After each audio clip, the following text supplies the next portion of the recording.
Dr. Ji-woo Kim pressed her face against the cold metal wall of the observation blind. Through the reinforced glass, she watched the dark side of Kepler 442b. The planet never turned. One side always faced the sun, burning hot and bright. The other side stayed cold and dark forever. Between them was a thin strip where life could survive. That thin strip was where the shadow stalkers lived. Ji-woo had been studying these creatures for 3 months now. They were massive things, bigger than the largest bears on Earth. Their bodies were covered in thick black fur that seemed to eat light. 6 legs carried them silently across the rocky ground. Their heads were long and narrow, with teeth that could crack metal. But it was their eyes that made Ji-woo's skin crawl. Large, intelligent eyes that watched everything. Eyes that seemed to understand far more than any animal should. Another pack moving in from the north, Captain Minho Park said from behind her. He was reading the scanner display, his weathered face lit up by the blue glow of the screen. 12 adults, maybe more. Ji-woo nodded but did not turn around. She had learned to read the shadow stalkers' movements by now. This pack was different from the others. They moved with more purpose, more control. At the front walked the largest male she had ever seen. His shoulders were as wide as a small car. Scars covered his hide like a map of old battles. The Alpha, she whispered. Dr. Yoonji Lee looked up from her notes. The big one? I've been tracking his brain patterns. Very unusual activity in the frontal cortex when he looks at our readings. What kind of activity? Minho asked. The same kind we see when he encounters other predators, Yoonji said, but stronger. Ji-woo frowned. That did not make sense. Humans were not predators like the shadow stalkers. Sure, humans had hunted animals on Earth long ago, but that was different. Humans used tools and fire and teamwork. The shadow stalkers were pure killing machines. Their entire bodies were built for hunting. The pack stopped about 50 meters from the blind. The Alpha raised his massive head and sniffed the air. Even through the glass and metal walls, he seemed to know exactly where the humans were hiding. He's looking right at us, Minho said quietly. The Alpha's eyes locked onto the observation window. For a moment, no one moved. The other shadow stalkers spread out in a perfect hunting formation. But they did not advance.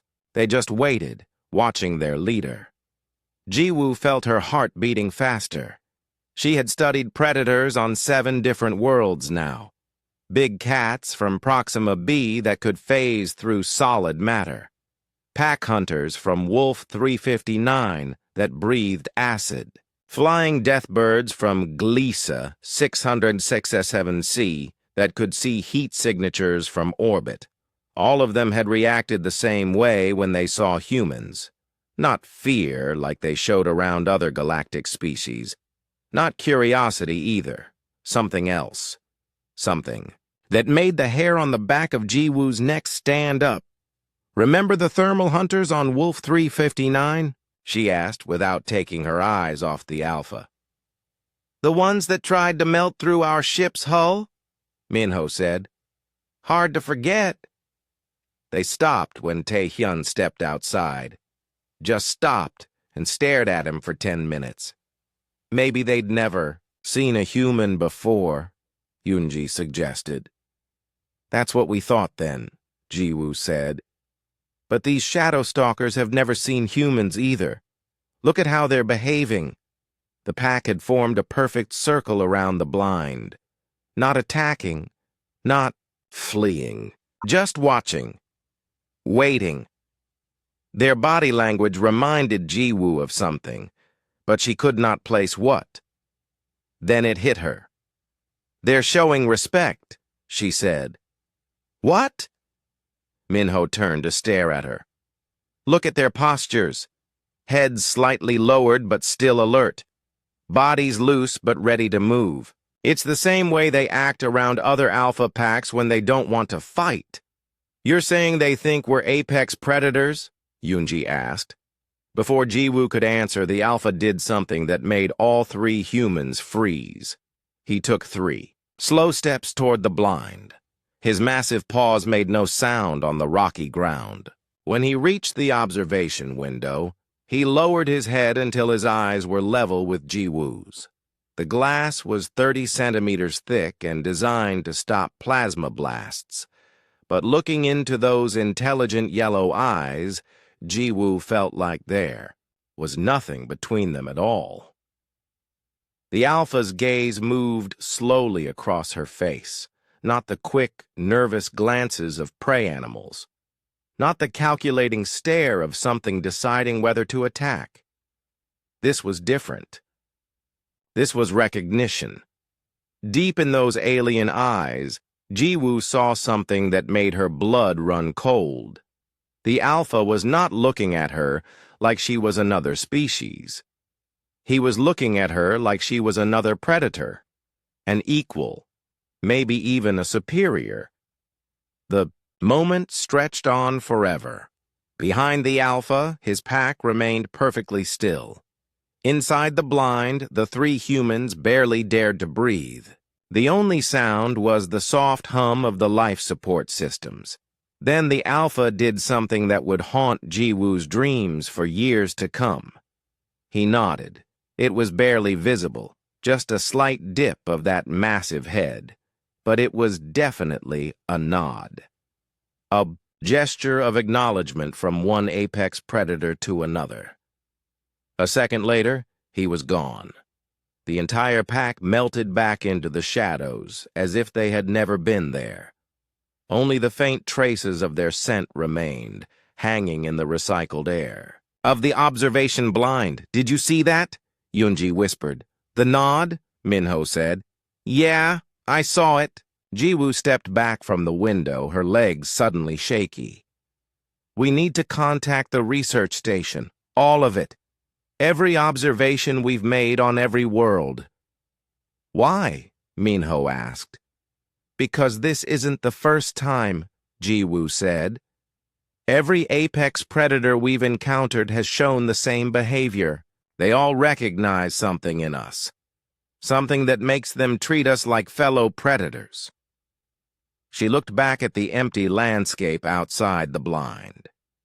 I think we need to find out what that something is. The next morning, Jiwoo sent her report to the Galactic Research Council. In it, she described the Shadow Stalkers' behavior and requested permission to expand their study. She wanted to visit more worlds, observe more apex predators, and try to understand this strange pattern of recognition. What she did not mention in the report was the feeling she'd had while staring into the Alpha's eyes. The sudden, overwhelming certainty that somewhere deep in human DNA was written the blueprint of something far more dangerous than anything they had encountered so far. Something that every predator in the galaxy instinctively recognized and feared. 3 months after the Shadow Stalker incident, Jiwoo found herself standing on the crystalline surface of Proxima Centauri b. The planet's red sun cast everything in a bloody glow. Around her, the crystal formations grew like twisted trees, each one humming with a low musical note.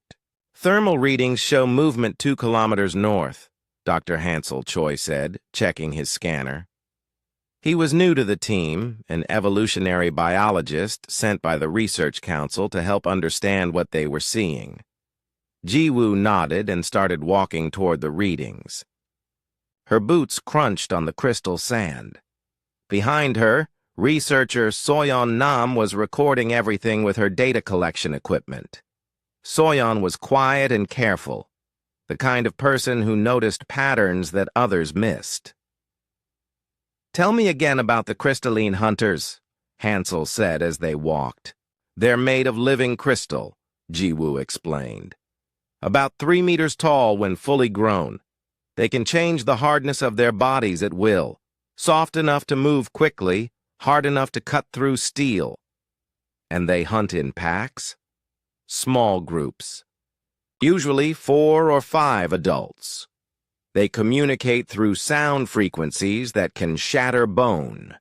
They reach the top of a crystal ridge and look down into a valley below.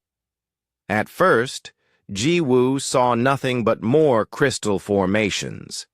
Then the formations moved. The crystalline hunters were perfectly camouflaged among the natural crystals.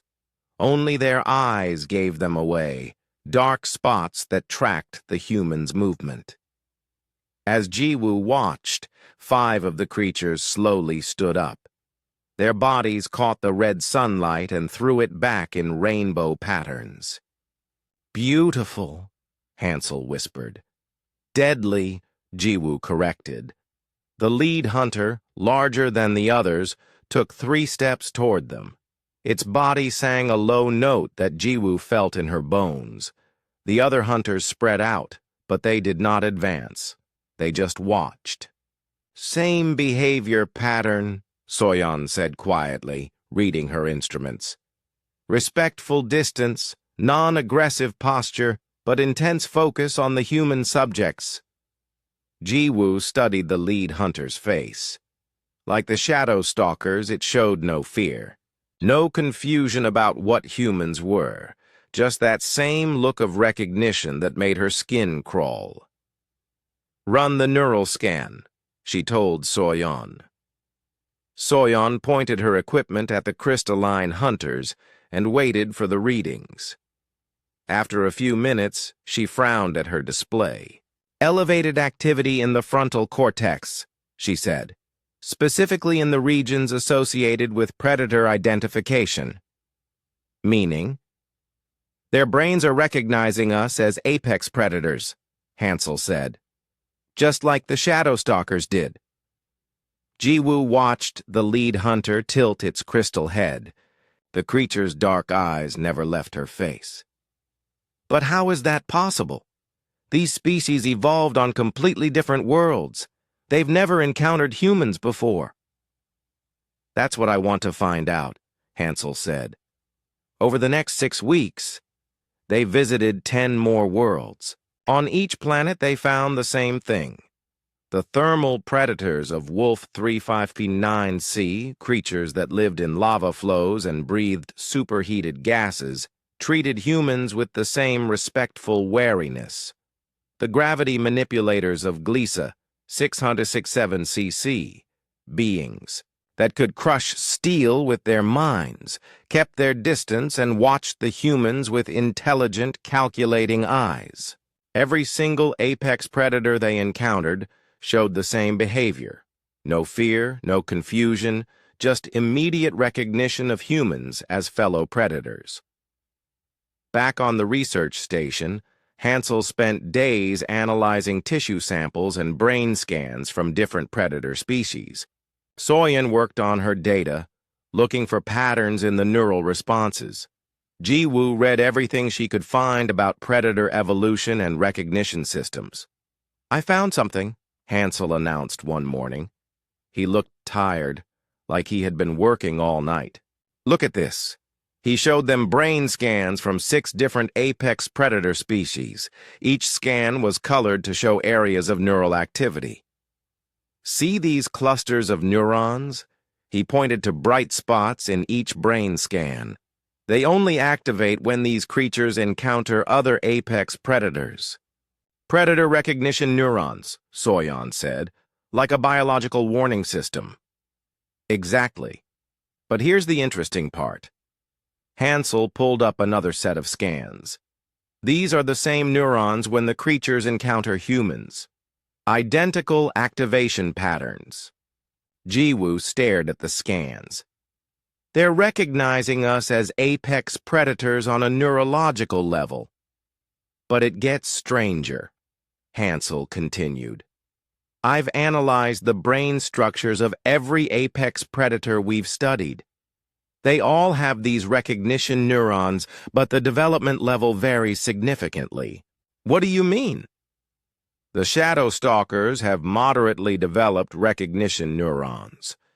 The crystalline hunters have slightly more advanced ones.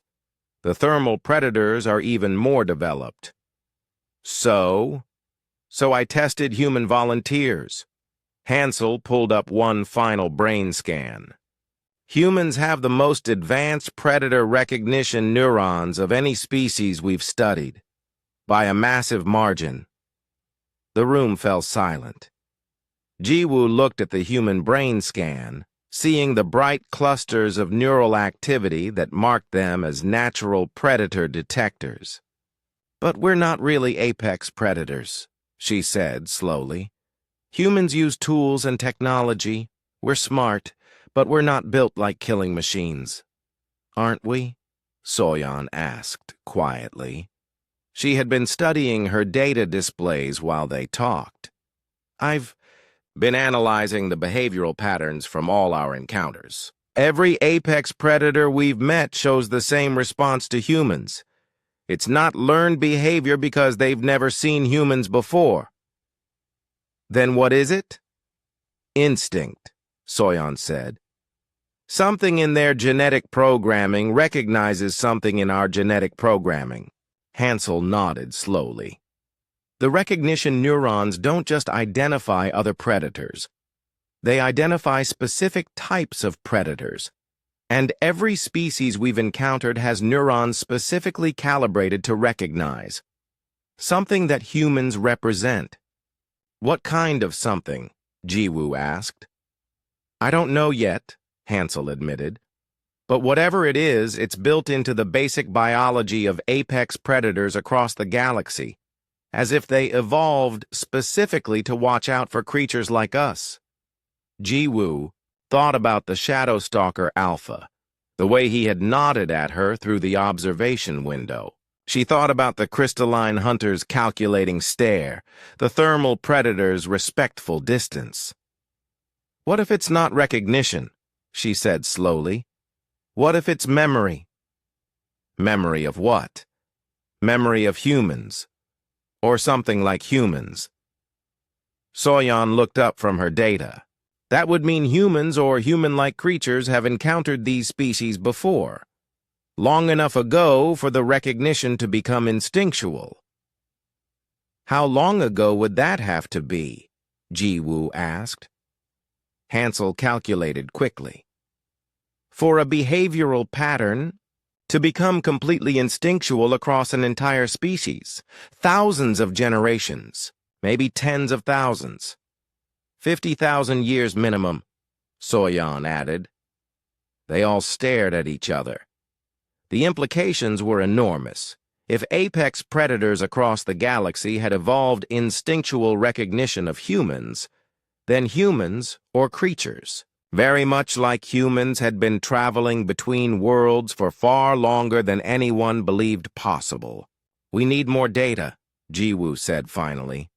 "We need to understand what these creatures are actually recognizing in us. And we need to find out if this recognition exists in other species too," Hansel added, "not just apex predators." Over the following weeks, they tested their theory on dozens of different alien species. Herbivores, omnivores, and small predators all showed normal responses to humans: curiosity, fear, or indifference. But every apex predator, without exception, showed the same pattern of respectful recognition. It was as if the galaxy's most dangerous creatures all remembered something about humans that humans themselves had forgotten. Something that made even the most fearsome predators treat them with caution and respect. Something that suggested humans were far more dangerous than they appeared to be. Dr. Kibyum Yang arrived at the research station with 3 cases of fossil samples and a worried expression. He was a thin man with careful hands and eyes that had seen too much history buried in stone and bone. "I got your message about the predator. Recognition patterns," he told Jiwoo as they walked through the station corridors. "I think I might know why these creatures remember humans." "Remember is a strong word," Jiwoo said. "Is it?" Kibiome stopped walking and turned to face her. Because what I found in the fossil record suggests that remembering humans is exactly what they're doing. They reached the main laboratory where Hansel and Soyon were waiting. Commander Nayeon Shin was there too, a stern woman in Galactic Defense Force uniform who had arrived that morning with orders to investigate the security implications of their discoveries. "Show them," Kibiome said to his assistant, who began unpacking the fossil cases. The first fossils were from Kepler 442b, the same world where they had encountered the Shadow Stalkers. Kibiome laid out several bone fragments on the examination table. "These are from the dark side of the planet," he explained. "Carbon dating puts them at about 70,000 years old." "What kind of creature?" Hansel asked, studying the bones. "Apex predators, much larger than the current Shadow Stalkers. Look at these jawbones. They could bite through metal." Kibiome pointed to massive skull fragments. There were at least 6 different apex predator species living on Kepler 442b 70,000 years ago. 6? Soyon said. "We only found 1 apex species there now." "Exactly." Kibiome moved to the second case. "These are from Proxima Centauri b. Same time period, give or take a few thousand years." The crystalline fossils glowed faintly under the laboratory lights. Even broken and ancient, they were beautiful. "How many apex predator species?" Jiwoo asked, though she was beginning to suspect the answer. 7 different species, Kibiome confirmed. "All extinct now except for the crystalline hunters you encountered." Commander Nayeon leaned forward. "You're saying these worlds used to have multiple apex predators, but now they only have one?" "Not just these worlds," Kibiome said grimly. He opened the third case. "I've analyzed fossil records from every world where you've documented apex predator behavior. The pattern is identical across all of them." He spread out charts showing fossil data from 12 different planets. Each chart showed the same thing: a dramatic drop in apex predator diversity around 50 to 70,000 years ago. "Mass extinction events," Hansel said quietly. "Very specific mass extinction events," Kibiome corrected. "Look at these numbers. On each world, the extinction event only affected apex predators. Other species continued to thrive." Soyon studied the charts with growing alarm. Something was systematically eliminating apex predators across the galaxy. What could cause that? "Kind of selective extinction?" Commander Nayeon asked. Kibiome was quiet for a long moment. Then he said, "Another apex predator. One that was better at killing than all the others combined." The laboratory fell silent. Jiwoo felt a cold knot forming in her stomach.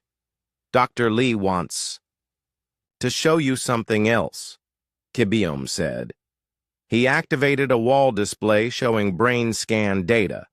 Dr. Yunji Lee's voice came through the communication system from her laboratory on the station's lower level. "I've been analyzing the predator recognition. Neurons in more detail. I found something disturbing." The display showed detailed neural pathway maps from several apex predator species.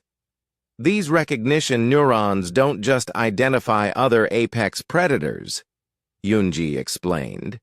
"They have multiple functions: primary recognition, threat assessment, and something else." "What else?" Jiwoo asked. "Memory storage. These neurons contain genetic memories passed down through generations. They remember specific threats that the species has encountered in the past." "You mean evolutionary memory," Hansel said. "Like how birds instinctively fear snake patterns even if they've never seen a snake." "Exactly. But these memories are much more specific." The display zoomed in on particular neural clusters. "These neurons contain detailed information about a particular type of predator: 2 legs, forward-facing eyes, tool use, pack coordination, and something else. What? Systematic elimination behavior. These neurons remember a predator that didn't just compete for territory or food. They remember a predator that eliminated other apex predators for the sole purpose of removing competition. Commander Nayan stood up straighter. Are you saying these aliens have genetic memories of humans hunting them to extinction? Not humans exactly, Yunji said, but something very much like humans. Something that matches human physiology and behavior patterns almost perfectly. Kibeom nodded. The fossil evidence supports this. On every world I've studied, the extinction events show signs of systematic hunting. The apex predators weren't killed by disease or climate change. They were hunted. How can you tell? Soyan asked. Bone damage patterns, tool marks on fossilized remains, evidence of trap construction. Most telling of all, the extinctions happened in a specific order on each world. What order? The largest and most dangerous predators were eliminated first, then the second most dangerous, and so on, until only the least threatening apex predator remained. Jiwoo felt sick. Someone was deliberately removing the strongest competition. The fossil evidence suggests highly organized hunting parties, Kibeom continued. Advanced weapons and tactics, the ability to study each predator species and develop specific countermeasures. But who? Commander Nayan demanded. Humans didn't have space travel 70,000 years ago. We were barely using stone tools. The humans we know about weren't, Hansel said slowly. But what if there were others? Yunji's voice came through the communicator again. There's one more thing. I analyzed the genetic memories in the recognition neurons. They don't just remember being hunted. They remember what the hunters looked like. The display changed to show a computer reconstruction based on the neural data. The image that appeared made everyone in the room go silent. It looked exactly like a human. 2 legs, upright posture, forward-facing eyes, and hands capable of complex tool use. The proportions were slightly different. Taller, more muscular, with longer arms, but it was unmistakably human-like. The aliens call them the silent hunters in their genetic memories, Yunji said. Predators that appeared without warning, studied their prey, and then eliminated entire species with ruthless efficiency. Commander Nayan stared at the reconstruction.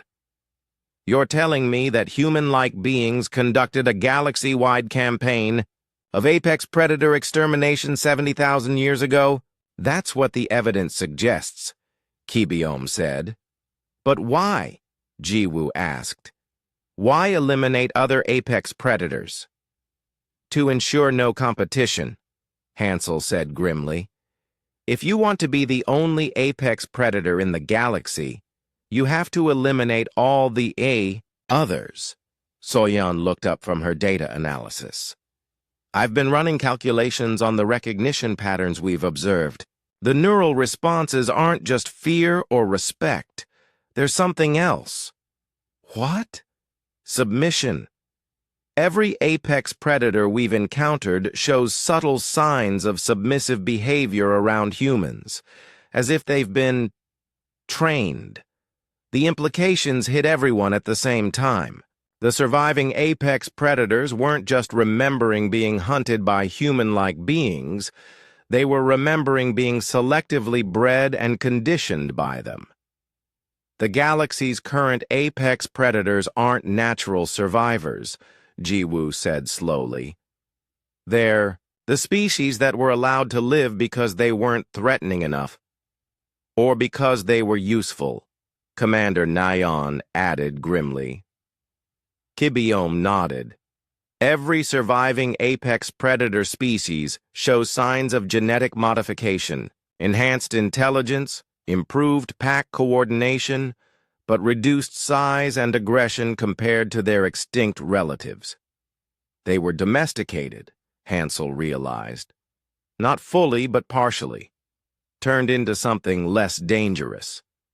The laboratory fell silent again as everyone absorbed the full horror of what they had discovered. Somewhere in humanity's past, their ancestors or close relatives had conducted a systematic campaign to eliminate or control every apex predator in the galaxy, and every surviving predator species still carried the genetic memory of that campaign in their DNA. No wonder they recognized humans.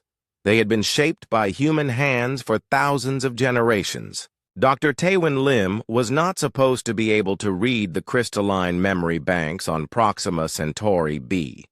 The crystal formations were alien technology, thousands of years old, and completely unlike anything humans had ever encountered. But Taewon had spent 15 years studying dead languages and forgotten writing systems. He had a gift for finding patterns where others saw only chaos. The crystals store information in harmonic frequencies, he explained to the research team via video link. He was still on Proxima b, surrounded by the singing crystal formations. Each crystal contains thousands of years of recorded history. And you can translate it? General Hyunwoo Kang asked.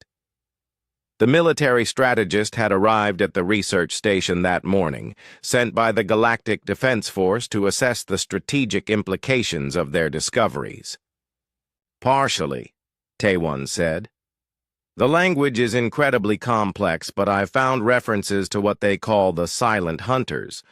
The descriptions match what we've learned about the ancient human-like beings. Ji-woo leaned closer to the screen. What do the records say about them? Taewon's expression was grim. Nothing good. The crystals remember them as the makers of silence, beings who appeared from the void between stars and began systematically reshaping the galaxy's predator ecosystem. General Hyunwoo studied the tactical data that Taewon had sent ahead. These aren't random hunting patterns. This is organized warfare. Military campaigns, Taewon agreed. The records describe how the silent hunters would arrive at a world in small groups, never more than a few dozen individuals at first. Then what? Commander Naeon asked. Phase 1 was observation and integration. They would establish themselves among the local species, often presenting themselves as refugees or explorers. They learned the local languages, studied the ecosystem, and identified all the apex predators. Hansel pulled up the brain scan data they had collected. That matches the neural patterns we've found. The surviving predators remember being studied, not just hunted. Phase 2 was isolation, Taewon continued. The silent hunters would begin separating the apex predator species from each other. They created conflicts between different predator groups, encouraged territorial disputes, and gradually broke down the natural balance that had existed. Divide and conquer, General Hyunwoo said approvingly. Classic military strategy. Phase 3 was elimination. Once the predator species were isolated and weakened, the silent hunters began systematic extermination campaigns. They developed specific weapons and tactics for each species. Soyeon looked up from her data analysis. How long did these campaigns take? According to the crystal records, anywhere from 50 to 200 years per world, Taewon said. The silent hunters were patient. They were willing to take generations to completely reshape a planet's ecosystem. Ji-woo felt a chill run down her spine. How many worlds did they target? The crystal records mention at least 40 different star systems, Taewon said. But that's just what this one planet knew about. The actual number could be much higher. General Hyunwoo was studying star charts on his tablet. A coordinated campaign across 40 star systems would require massive resources and organization.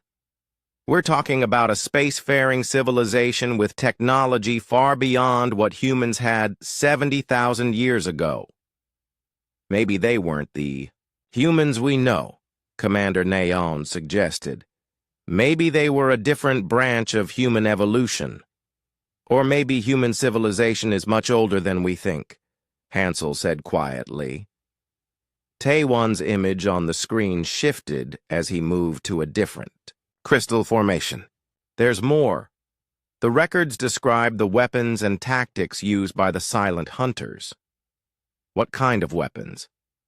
Energy weapons, yes, but also biological warfare. The silent hunters didn't just kill the apex predators, they modified them. Modified how? Genetic engineering. The records describe how the silent hunters would capture breeding pairs of apex predators and alter their offspring, making them smaller, less aggressive, more dependent on the silent hunters for survival. Dr. Yunji Lee's voice came through, the communicator from her laboratory. That explains what I found in the neural scan data. The recognition neurons in modern apex predators aren't just programmed to recognize the silent hunters. They're programmed to obey them. Obey? Jiwoo said. Subtle behavioral conditioning built into their genetic structure. When these creatures encounter humans, part of their brain automatically assumes a submissive posture. Not conscious submission, but biological programming that makes them less likely to attack or compete directly. General Hyunwoo looked up from his tactical analysis. You're describing a comprehensive domestication program. The silent hunters weren't just eliminating competition, they were creating a galaxy full of apex predators that would never threaten them. But why? Soyeon asked. If they were powerful enough to eliminate all the apex predators, why keep any of them alive? Taewan switched to a different section of the crystal records. The answer is in the later entries. The silent hunters weren't just hunters. They were ecosystem engineers, meaning they needed the apex predators for something. The records describe how the modified predator species were used to control the populations of other animals on each world. The silent hunters were creating stable, balanced ecosystems that they could manage and control. Galactic-scale environmental engineering, Hansel said with grudging admiration. They were turning entire worlds into managed preserves. With themselves as the ultimate apex predator at the top of every food chain, General Hyunwoo added. Brilliant strategy. Commander Neon looked disturbed. You're talking about these silent hunters like they were some kind of master race. From a military perspective, they were incredibly effective, the general said. They identified their competition, developed strategies to eliminate or control it, and then implemented those strategies across dozens of star systems. The level of organization and long-term planning required is staggering. Taewan's voice brought them back to the crystal records. There's something else. The records describe what happened to the silent hunters themselves. What happened to them? They disappeared. About 50,000 years ago, all references to the silent hunters stop. The crystal records indicate that they simply vanished from the galaxy. Died out? Jiwoo asked. Unknown, but the records suggest that something happened to their home civilization.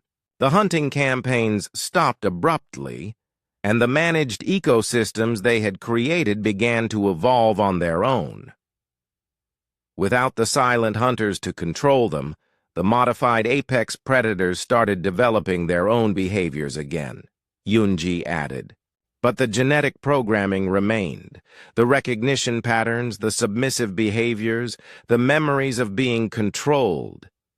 General Hyunwoo was quiet for a long moment, studying all the data they had collected.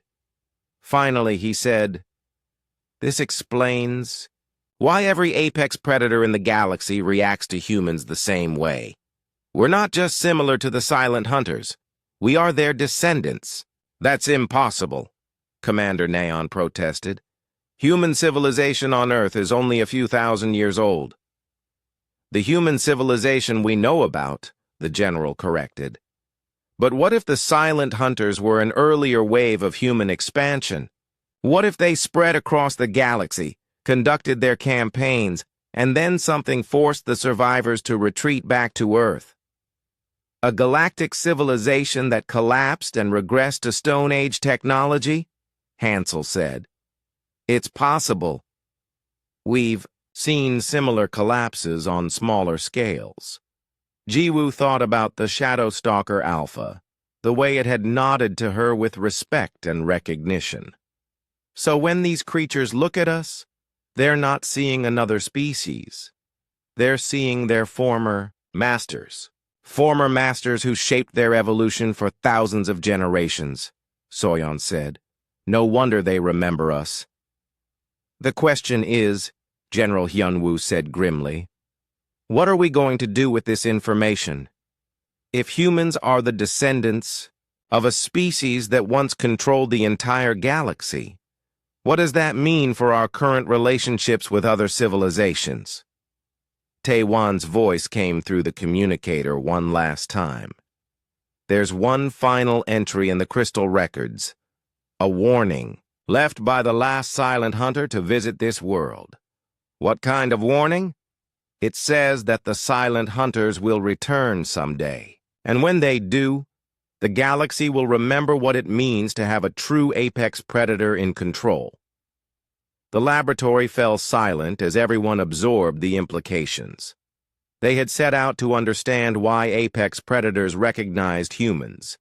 Instead, they had discovered that humans were the inheritors of a galactic empire built on the systematic control of every dangerous species in known space. And somewhere in human DNA, the instincts of the Silent Hunters were still waiting to wake up.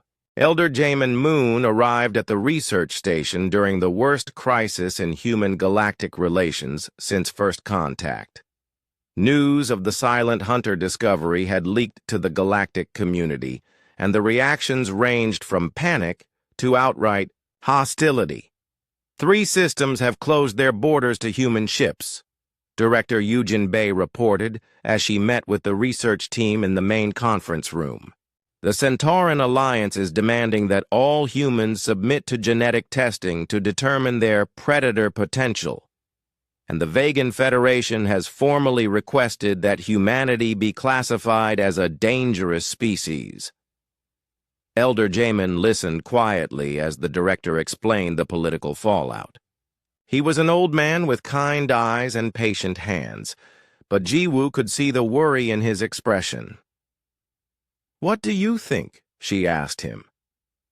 "I think," the elder said slowly, "that we are learning something important about the nature of intelligent life in the galaxy, and I think we need to decide what kind of species we want to be." General Hyunwoo pulled up a tactical display showing the current positions of human and alien ships throughout the sector. Some species are taking a more practical approach. The Andromedan Council has actually requested increased military cooperation with humanity.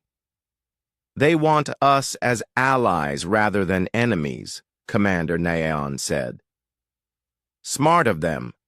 Is it?" Elder Jamin asked. "Should we be pleased that some aliens want to ally with us because they're afraid of what we might become?" Director Yujin activated a wall screen showing news reports from across the galaxy. Alien news anchors spoke in dozens of different languages, but the translation software made their fears clear. The galaxy had suddenly realized that the seemingly peaceful humans might be the descendants of the most effective predators in galactic history. "The irony," Dr. Yoonji Lee said as she joined the meeting, "is that our research has revealed something else about modern humans, something that might be even more important than our connection to the Silent Hunters." "What do you mean?" Jiwoo asked. Yoonji activated her own display, showing detailed brain scans of human volunteers. I've been studying human predator neurons in more detail. Remember how we found that humans have the most advanced predator recognition systems of any species? We've studied? Yes. Well, they're not just advanced. They're actively suppressed.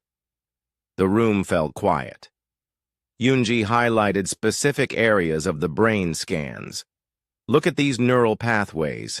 Human predator neurons are incredibly sophisticated, but they're being inhibited by other brain structures.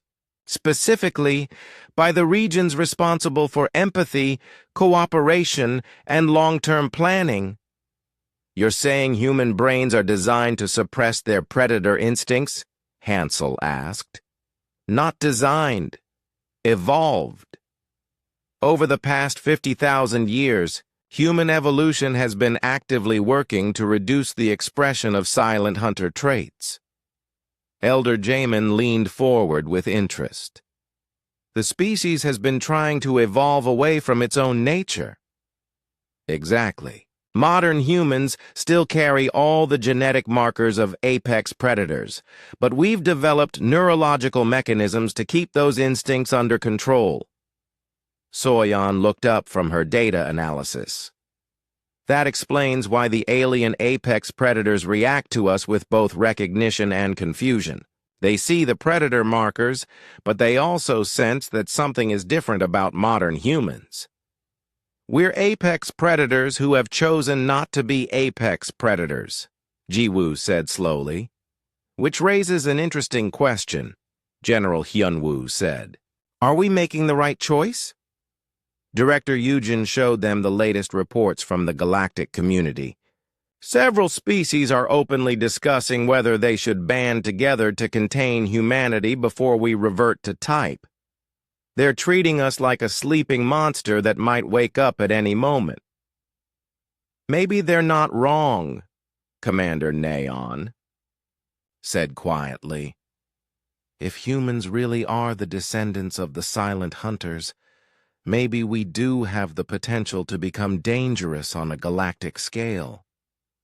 We also have the potential to choose not to, Elder Jamin pointed out. Evolution has given us the ability to suppress our predator instincts. That suggests that modern humans have already chosen to be something different from our ancestors, Doctor. Yunji brought up another set of brain scans. There's something else. I've been studying the brain patterns of humans who work closely with alien apex predators. People like Jiwoo who spend a lot of time around creatures like the shadow stalkers. What did you find? Exposure to alien apex predators seems to activate dormant neural pathways in humans. Not the aggressive predator instincts, but something else. Enhanced pattern recognition, improved tactical thinking, better understanding of predator behavior. The aliens are awakening something in us, Jiwoo asked. Teaching us, maybe, or reminding us of skills we used to have. Elder Jamin stood and walked to the observation window. Outside, the stars wheeled slowly past as the station orbited its research target. I've been thinking about what we've learned, about the silent hunters and their campaigns across the galaxy. What about them? They were effective, yes, but they also disappeared. If they were so successful, so perfectly adapted to galactic dominance, why did their civilization collapse? No one had an answer to that. Perhaps, the Elder continued, there are costs to being the galaxy's apex predator. Perhaps the silent hunters discovered that controlling everything meant connecting with nothing. Director Yujin showed them the latest communication from the Galactic Council. They're demanding answers. They want to know whether humanity intends to follow in the footsteps of the silent hunters. What should we tell them? Commander Neon asked. Elder Jamin returned to his seat. We should tell them the truth. That we are the descendants of apex predators, but we have chosen to be something else. Will they believe us? Some will, others won't. But that's not really the point. Then, what is the point? The point is deciding who we want to be. We could embrace our silent hunter heritage. We have the genetic potential to become the galaxy's dominant predator species again. Or we could continue on our current path, suppressing those instincts and trying to build something better. Jiwoo thought about her encounters with apex predators across a dozen worlds. The Shadow Stalker's nod of recognition, the crystalline hunter's respectful distance, the thermal predator's careful observation. What if there's a third option? She said slowly. What do you mean? What if we use our understanding of predator behavior to protect these species instead of controlling them? We know how apex predators think because we used to be like them. Maybe we can use that knowledge to help them thrive instead of just survive. Dr. Yunji looked intrigued. Reverse engineering the silent hunter programs. Instead of suppressing or controlling apex predators, we help them recover their natural behaviors and independence. It would mean giving up the advantage our ancestors built into the galactic ecosystem, General Hyunwoo warned. If we help these species become truly independent again, they might not stay friendly to humanity. But they might respect us for it, Elder Jamin said. Real respect, not the programmed submission they show us now. Director Yujin was quiet for a long moment, considering the implications. Finally, she said, "It's a risky proposition. We'd be betting the future of human-alien relations on the hope that these species will choose cooperation over competition, as opposed to betting our future on fear and control," Jiwoo asked. "Because that's what the silent hunters did, and look how it ended for them." 3 months later, Jiwoo stood once again in an observation blind on Kepler 442b. But this time she was not hiding from the Shadow Stalkers. She was working with them. The research team had developed a program to help apex predator species understand and overcome their genetic conditioning. It was slow work, requiring careful cooperation between human researchers and the alien predators themselves. The Shadow Stalker Alpha approached the blind without fear now. His pack had grown larger and more confident as they learned to ignore the submissive programming built into their genes. When he looked at Jiwoo through the reinforced glass, there was still recognition in his eyes. But it was different now. Not the recognition of a servant seeing its master, but the recognition of one intelligent predator acknowledging another. The Alpha tilted his massive head and made a sound that the translation equipment rendered as a question. "Ready?" Jiwoo smiled and stepped outside the blind without any protective equipment. For the first time in 50,000 years, a human and a free apex predator stood face to face as equals. The Alpha studied her with those intelligent yellow eyes. Then he nodded again, just as he had months ago. But this time it was not a gesture of submission. It was a greeting between equals. Behind him, his pack emerged from the shadows. No longer the carefully managed ecosystem guardians created by the silent hunters, but something new. Something that chose cooperation over domination. And in that moment, Jiwoo realized that humanity had found its third option. They would neither become the silent hunters nor hide from their heritage. They would use their understanding of predator, nature to help build a galaxy where the strongest species chose to protect the weak instead of controlling them. It would take time. It would require trust. But for the first time since discovering their true heritage, Jiwoo felt hope for humanity's future among the stars.